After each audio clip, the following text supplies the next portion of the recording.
Soal yang pertama, materi tentang silogisme, yaitu penarikan kesimpulan. Jadi, kalau kita lihat di nomor 1 ini ada dua premis, premis yang pertama dan premis kedua.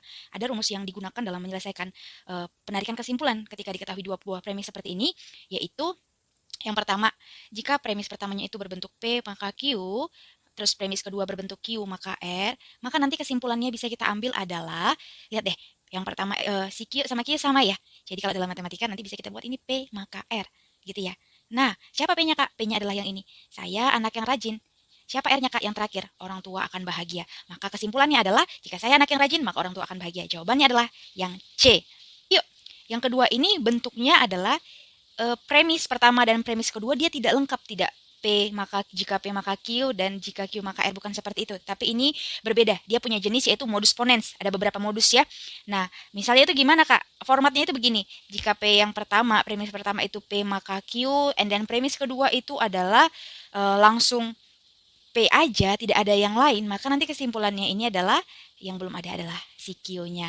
Nah, ini gampang banget ya. Coba kita aplikasiin ke soal. Siapa P-nya, Kak? P-nya itu Reja berusaha lebih giat, Q-nya itu adalah ia akan berhasil. Nah, lihat deh di sini. Ini P ya. Reja berusaha lebih giat, maka harusnya di sini dilengkapi dengan Q. Q-nya siapa? Q-nya adalah ia akan berhasil. Maka jawabannya yang tepat adalah yang C, ia akan berhasil. Nah, sekarang ini cukup beda karena dia sudah mengandung tidak lagi bentuk P maka Q, Q maka R gitu ya. Tetapi ini dia sudah mengandung proposisi partikular, yaitu sebagian dari seluruhnya. Maka coba kita cek. Di sini ada kata semua, di sini ada kata sebagian. Setiap kita ketemu soal yang ada mengandung kata sebagian, kalimatnya ada mengandung kata sebagian, maka nanti kesimpulannya pasti yang ada sebagiannya. So, yang B, yang D ini pasti salah antara A, C, sama E. Kemudian gimana ngeceknya Kak? Kita cek ya. Kita bisa buat gambarnya juga ya. Semua bentuk gratifikasi tidak terpuji. Berarti saya bisa bikin semua itu ada di dalam lingkaran. Gratifikasi, ini semua gratifikasi karena semua berarti di dalamnya. Maka tidak terpujinya itu ada di luar. Tidak terpuji.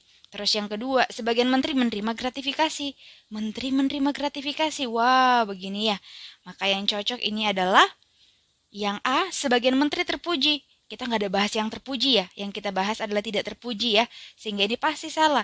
Yang C, sebagian menteri tidak terpuji. Wow, bisa jadi ya. Kita cek lagi yang E, sebagian menteri menerima gratifikasi.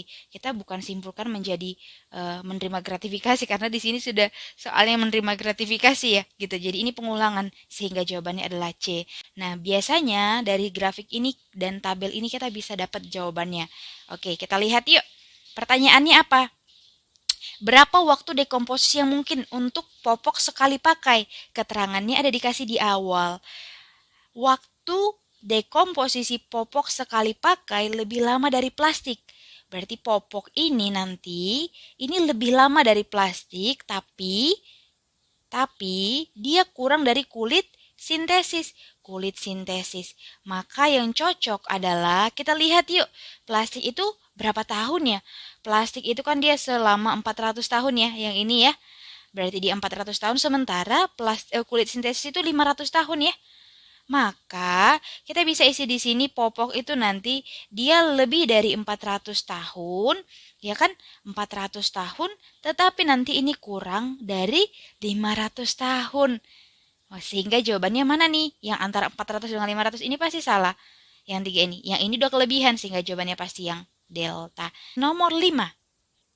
Pertanyaannya berdasarkan grafik, manakah pernyataan yang salah? Nah, teman-teman harus ini dulu ya, yang salah pertanyaannya. Maka kalau yang salah ditanya, harus kita cek yang pertama, jumlah kasus COVID-19 di Australia kemungkinan bertambah. Lihat deh, kan dia cuma kasih tahu nih, di Australia sekarang kondisinya nih 800 nih. Ada kemungkinan nggak bertambah? Ada dong. Kenapa? Karena semuanya tuh lagi pada naik, pada tinggi-tinggi gitu ya. Maka dia jawabannya bisa jadi ini benar ya. Sementara kan yang ditanya yang salah ya. Yang B, kasus terbanyak COVID saat Eropa menerapkan lockdown ditemukan di Italia. Benar nggak? Yang terbanyak di Italia. Wah benar, Italia tertinggi 7,4. Maka ini jawaban benar, bukan jawaban salah. Yang C, selisih jumlah kasus antara negara Belanda dan Norwegia lebih banyak dibandingkan. Oke, kita hitung dulu yuk. Belanda dengan Norwegia katanya selisihnya berapa nih? Teman-teman cek yuk. Belanda itu berapa? Belanda itu di 959, ya kan? Sementara Norwegia itu ada di 489. Ya, sehingga kita lihat selisihnya ini adalah 470. Kita cek satu lagi tuh. Pertanyaannya adalah negara Australia dengan Denmark. Austria dengan Denmark. Denmark itu berapa ya? Austria itu dia menengkati titik 800, ya kan? Dia di 800, Denmark itu di 262.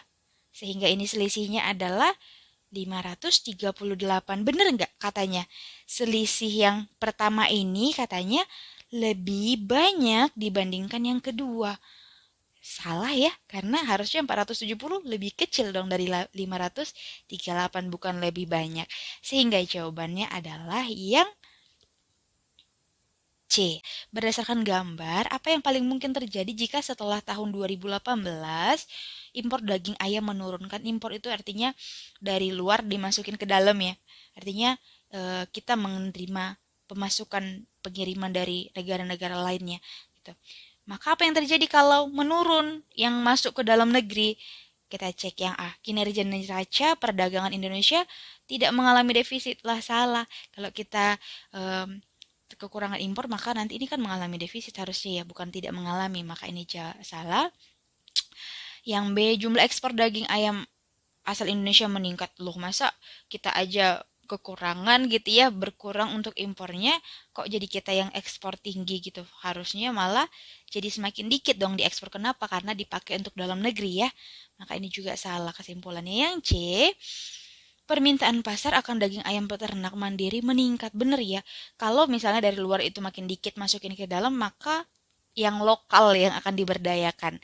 Sehingga banyak permintaan terhadap peternak-peternak lokal dari Indonesia. Sehingga jawabannya ini pasti yang C. Ketujuh, ini pernyataan benar atau salah. Jadi harus hati-hati baca teksnya sekarang. Tadi kita gambar, sekarang kita ke teksnya. Teman-teman, saya sarankan kalau menjawab bentuk pernyataan seperti ini, baca dulu pertanyaannya baru nanti kita ke teksnya. Kita cek yuk, pertanyaannya apa sih? Paragraf di atas termasuk paragraf apa? Wah, ada deduktif, induktif, persuasif, atau deskripsi, atau induktif, deduktif. Nah, teman-teman ingat lagi ya, induktif itu berarti apa, deduktif itu berarti apa. Kalau deduktif, D, ini kan di luar ya, maka nanti dia itu berarti kalau bentuk yang deduktif ini nanti paragrafnya itu kesimpulannya itu ada di awal ya, di awal, sementara induktif ini nanti di paragraf atau di bagian kalimat akhir ya.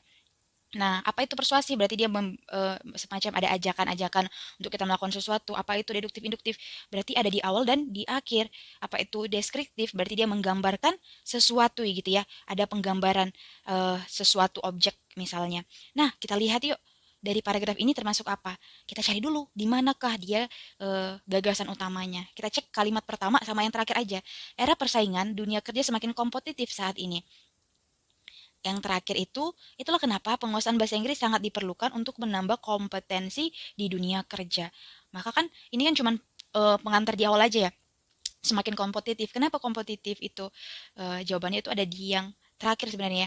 Itulah kenapa penguasaan bahasa Inggris sangat diperlukan. Jadi gagasan utamanya itu sebenarnya dia mau bilang penguasaan bahasa Inggris ini sangat diperlukan. Kenapa? Karena era persaingan dunia kerja semakin kompetitif gitu. Jadi ini tuh penjelasannya gitu ya.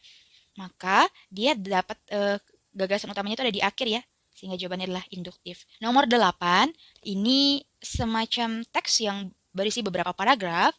Nanti ini untuk menjawab 3 soal, nomor 8 sampai nomor 10. Jangan baca teksnya dulu, karena kita nggak tahu apa yang ditanya, nanti kita bisa salah fokus. Jadi menghemat waktu, teman-teman, yuk kita ke pertanyaannya dulu ya, supaya kita bisa identifikasi mana letak jawabannya itu di mana. Itu cara tercepatnya. Kita lihat nomor 8. Berdasarkan paragraf 1. Nah, kan ini enak ya. Kita udah tahu nih, oh berarti sekarang sasaran nomor 8 ini paragraf 1 saja. Pernyataan yang benar yang mana? Kita baca cepat yuk. Paragraf 1 itu apa sih isinya? Paragraf 1. SMK merupakan pendidikan menengah vokasi yang dianggap sebagai pencipta sumber daya, terampil dan bermutu. Masih harus menghadapi rentetan panjang persoalan bla bla bla. Idealnya sekolah SMK didesain untuk menciptakan lulusan yang siap masuk dunia kerja dan teknis dimiliki sementara justru tercatat memberikan pengangguran tertinggi. Dapat ya poinnya. Berarti SMK ini nanti punya daya pencipta sumber daya manusia terampil dan bermutu.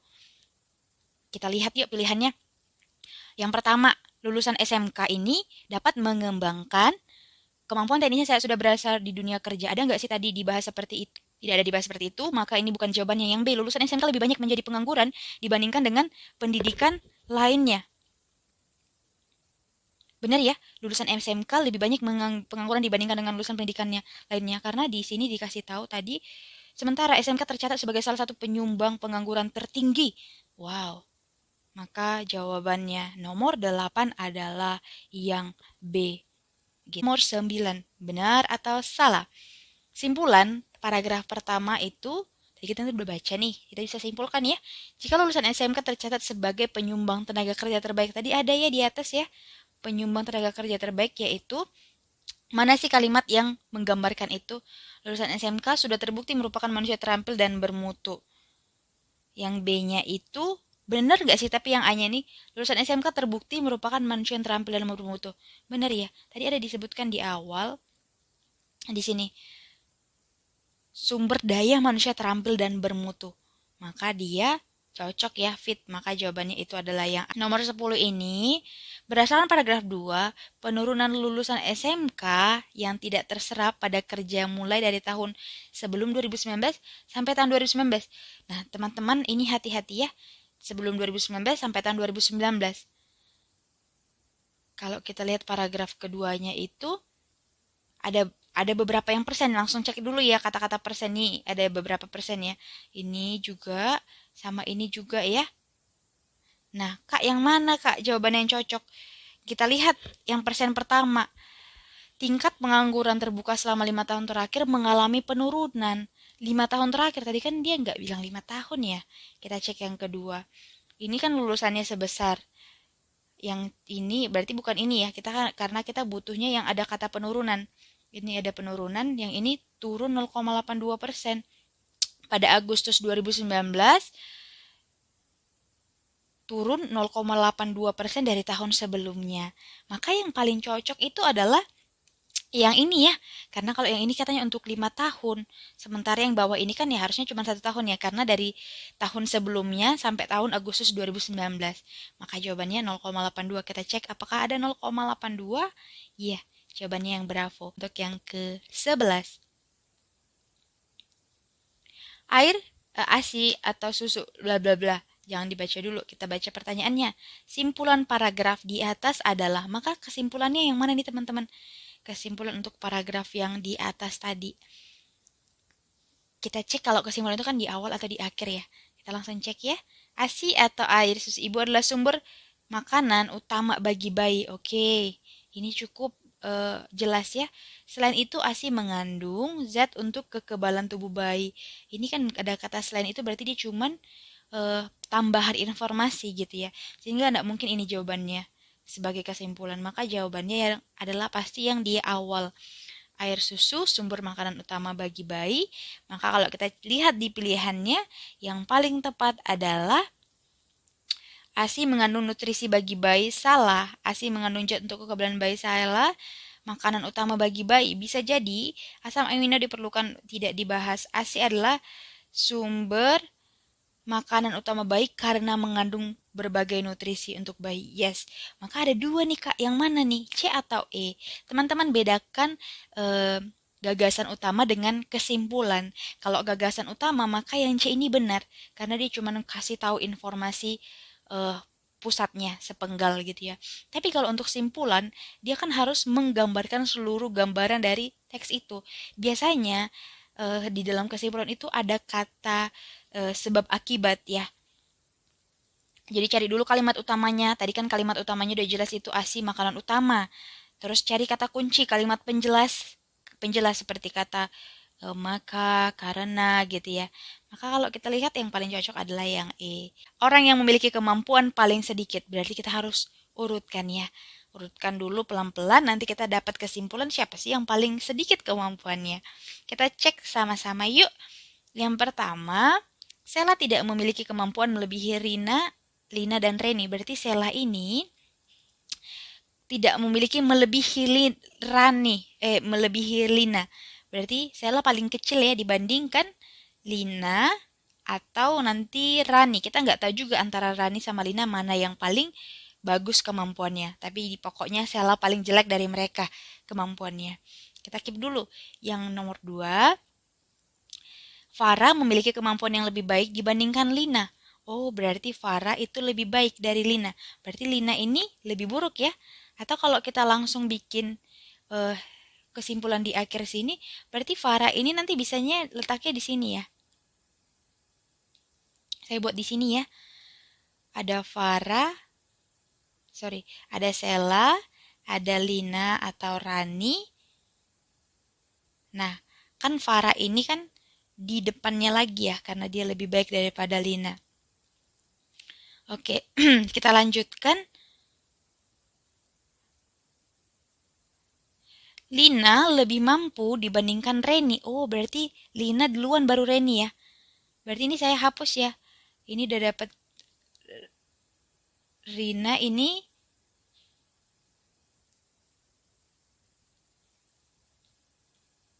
Reni ya. Ini Reni. Ini juga nanti Reni. Baru Lina. Terus apalagi dikasih tahu. Lalu ada Jay yang tidak lebih dibandingkan Farah. Berarti Jay itu tidak lebih baik dari Farah tapi lebih dari Lina. Oh, berarti sebelum Farah dan Lina ini ada si Jay di tengah-tengah.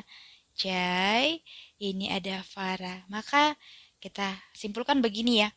Sehingga pertanyaannya, siapa yang lebih buruk? Siapa yang paling sedikit kemampuannya? Maka yang paling pertama itu paling sedikit karena lihat urutannya dari yang terkecil sampai yang makin lama makin gede kemampuannya. Maka jawabannya adalah Sela.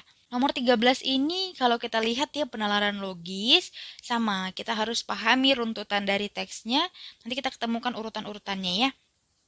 Ada beberapa nih, ada berapa pelajaran nih? Ada sejarah, ada matematika, sejarah, ekonomi. Saya buat dulu deh. Ada untuk matematika, sejarah, ekonomi, sosiologi, bahasa Inggris, bahasa Indonesia. Nah, sekarang kita isi yuk.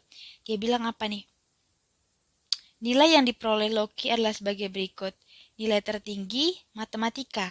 Kalau saya urutkan dari matematika yang terakhir, dari yang paling kecil sampai nilai paling besar, maka matematika di akhir letaknya paling bagus artinya ya. Terus nilai bahasa Indo, di kalimat terakhir bahasa Indonesia dikatakan paling rendah. Jadi yang udah pasti dulu nih posisinya itu dulu kita isi. Berarti nanti ini bahasa Indonesia ya teman-teman. Selanjutnya sejarah berada di antara Indonesia dan Inggris. Berarti ada Indonesia dan Inggris saya buat di sini. Nanti ini sejarah. Terus dia bilang apa lagi? Ekonomi lebih tinggi daripada bahasa Indonesia, tapi tidak lebih tinggi dari sosiologi. Oh, ekonomi harus di sini dong. Kenapa? Karena sosiologi itu harus di paling tinggi dibandingkan ekonomi. Nah, kalau gitu kita udah dapat isi semua posisinya. Kita cek yang mana yang tidak benar ya. Hati-hati kalau teman-teman udah bisa bikin ini, perhatikan pertanyaannya. Jangan sampai salah melihat pertanyaan gitu ya. Yang tidak benar artinya yang salah. Nilai terendah diperoleh dalam mata pelajaran bahasa Inggris. Salah ya, karena Indonesia. Maka ini pernyataan yang salah.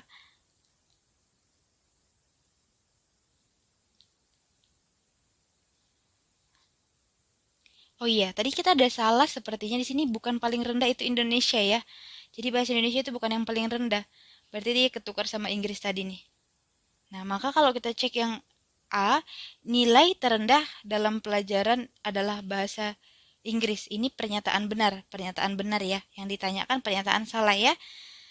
Nilai bahasa Indonesia ada di antara sejarah dan ekonomi. Indonesia, sejarah dan ekonomi ini juga pernyataan benar. Yang C, rata-rata nilai bahasa Inggris lebih rendah dari rata-rata nilai sosial. Benar nggak?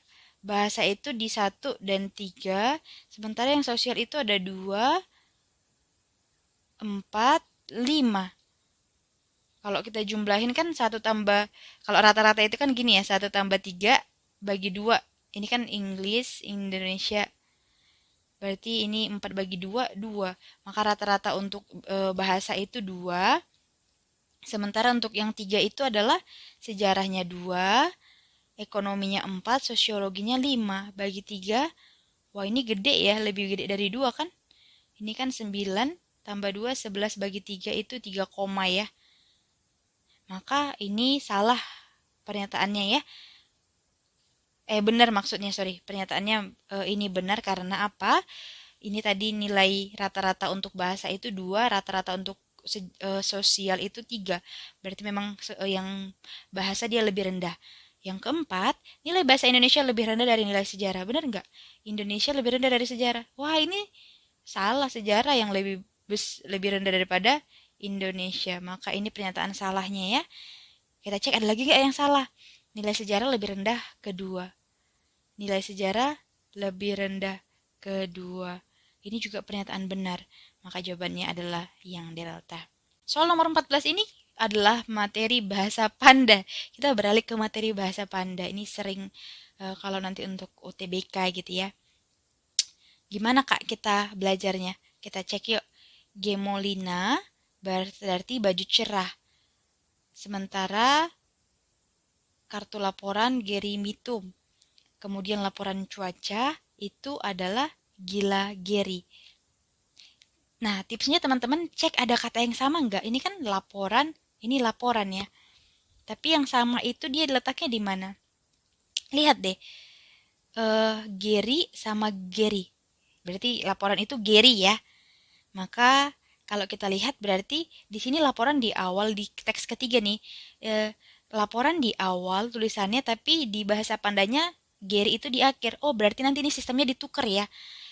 Kata pertama di bahasa Panda jadi kata kedua di bahasa Panda jadi kata pertama gitu ya.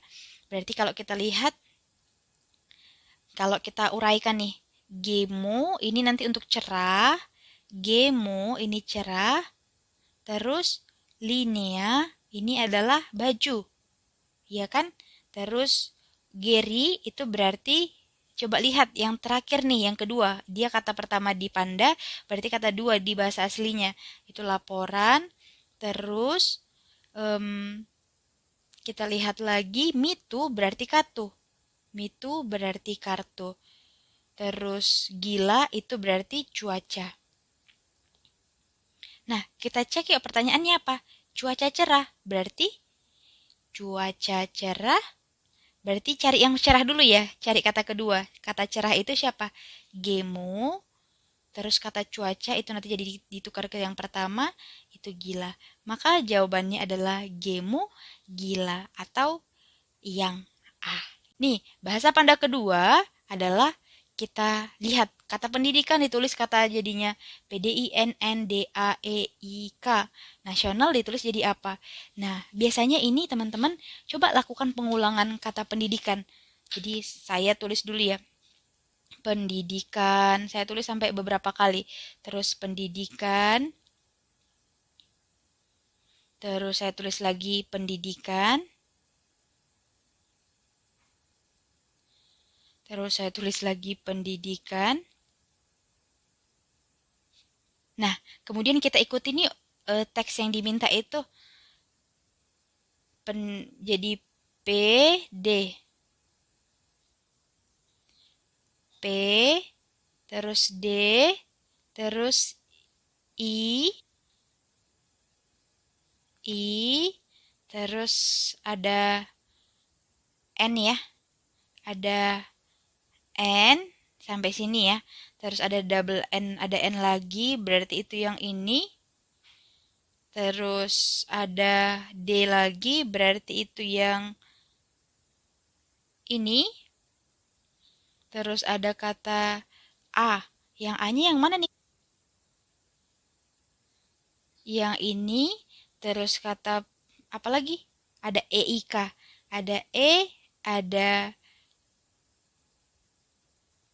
I, ada K. Cukup ya? Udah cukup, berarti ini tidak perlu ya. Nah, sekarang kita cek yuk, bener nggak sih?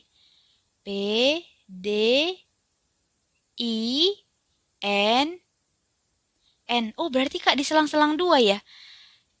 Coret dua kata, coret dua huruf, terus coret dua huruf, terus coret dua huruf gitu ya. Oke, gampang ya teman-teman ya. Kita coba nasional yuk, kita tulis 3 kali berarti ya. Nasional. Nasional. Nasional. nasional. Kita cek tadi kan kalau di atas itu ambil kata pertama and then nanti kata selang dua kata ya, dua huruf gitu ya. Berarti yang pertama itu N, selang dua huruf ada I, selang dua huruf ada A, selang dua huruf ada A lagi, selang dua huruf ada O, selang dua huruf ada L, selang dua huruf ada S lagi, selang dua huruf ada N. Udah. Maka jawabannya adalah N, I, A, O, L, S, N. Maka jawabannya adalah, kita lihat yuk yang ada NIAAOLSN. Jawabannya Bravo ya. Sabanda ketiga ini gimana Kak? Wah ini yang enak ya. Kalau kita lihat kan ada kata respect, ada angka. Coba kita cek, R itu kan urutan keberapa sih dalam abjad? R itu kan 18, E itu 5. Oh berarti ini nomor urutan abjad ya. Ya udah kita isi aja yuk. Fragile itu berarti fragile. Fragile itu berarti urutannya F itu di urutan ke 6, R itu di urutan ke 18, A itu di urutan ke 1, G itu di urutan ke 7, I itu urutan ke 9, L itu urutan ke 12, E itu urutan ke 5. Maka jawabannya 6, 18, 17, 9, 12, 2, 25. Oh, dua, ini ada duanya double. Ini tidak ada satunya. 61817 ini tidak ada, ini double satunya. Terus yang ini double satunya, maka jawabannya yang E ya. Pernyataan manakah yang merupakan simpulan dari paragraf pertama berdasarkan teks tersebut? Kalau kita lihat yuk, paragraf pertamanya itu tentang apa sih? Kita baca sekilas ya. Hukum perburuan Indonesia sebenarnya sudah memberikan perhatian yang cukup tanggap terhadap kesejahteraan tenaga kerja wanita. Bahkan dalam beberapa hal telah mempunyai aturan yang diskriminatif positif. Oke, yaitu dengan adanya hal yang yaitu dengan adanya ketentuan kesejahteraan dinikmati hanya oleh tenaga kerja wanita seperti larangan kerja malam, cuti hamil, melahirkan, dan cuti haid. Kalau kita cek, pertanyaan simpulan, kesimpulan itu tadi teman-teman ingat ya harus ada gagasan utama lalu ada kata sesuatu yang menjelaskan gitu ya penghubungnya lagi. Maka yang kita cek yang dari E yuk, tenaga kerja wanita bebas menentukan jam kerja karena diatur, tidak ada bebas ya karena diatur. Yang D, tenaga kerja wanita mendapat perlakuan khusus dari pemerintah. Iya sih, tapi tidak ada penjelasan. Ini tidak cocok jadi kesimpulan. Cuti hamil, melahirkan, dan haid diatur dalam undang. Yes, tapi tidak menggambarkan teks pertama gitu ya, paragraf pertama. Yang C, B, tenaga kerja wanita mendapat perlindungan dari pemerintah. Benar, cuman dia tidak ada penjelasan lagi lanjut. Yang A, hukum perburuan Indonesia telah memberikan perhatian khusus, yes, untuk tenaga kerja wanita. Maka yang paling tepat adalah yang A ya.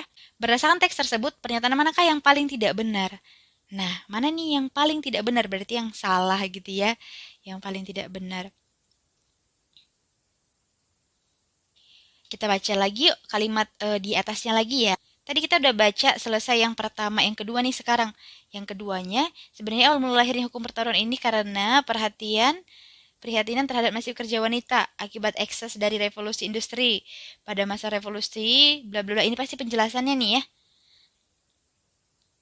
Terus yang ini dibilang dioperasikan, para pengusaha begitu kagum terhadap tenaga mesin yang mempunyai kemampuan dioperasikan oleh tenaga kerja yang lemah, seperti anak-anak, remaja, dan wanita.